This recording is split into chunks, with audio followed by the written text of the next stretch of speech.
สวัสดีครับวันนี้ผมจะมานำเสนอแผนกคอมพิวเตอร์ธุรกิจวิทยาลัยการอาชีพสองพี่น้อง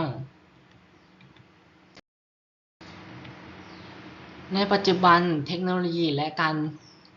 สื่อสารเจริญก้าวหน้าได้อย่างรวดเร็วคอมพิวเตอร์จึงเข้ามามีบทบาทต่อการดำรงชีวิตของเราไม่ว่าจะเป็นการรับส่งข้อมูลการสื่อสารอิเล็กทรอนิกส์การทำธุรกิจการเรียนรู้การใช้คอมพิวเตอร์ในระดับเบื้องต้นจึงจำเป็นไม่ว่าจะเป็นการทำงานการศึกษาหรือความบันเทิงให้มีประสิทธิภาพมากขึ้นหากคุณกำลังสนใจในคอมพิวเตอร์และกำลังตัดสินใจเข้าเรียนเรากำลังเสนอแผนกคอมพิวเตอร์ธุรกิจโดยจะเปิดสอนในระดับปวชระยะเวลา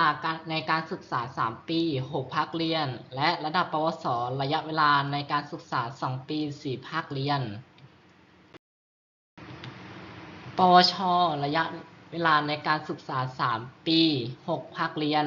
เป็นการฝึกงาน1เทอมระดับปวสภาคปกติ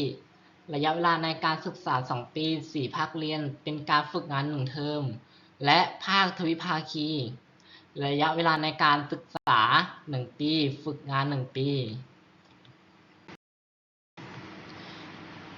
ทางแผนกคอมพิวเตอร์ธุรกิจ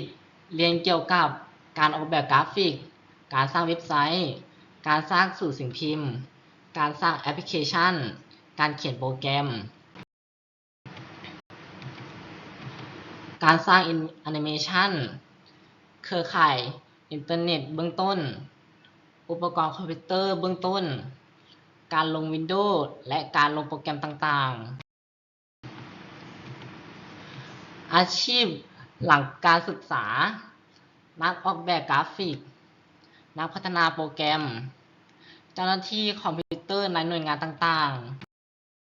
ๆหากท่านใดกำลังสนใจสามารถติดต่อได้ที่ Facebook วิทยาลัยการอาชีพสองพี่น้องของครับ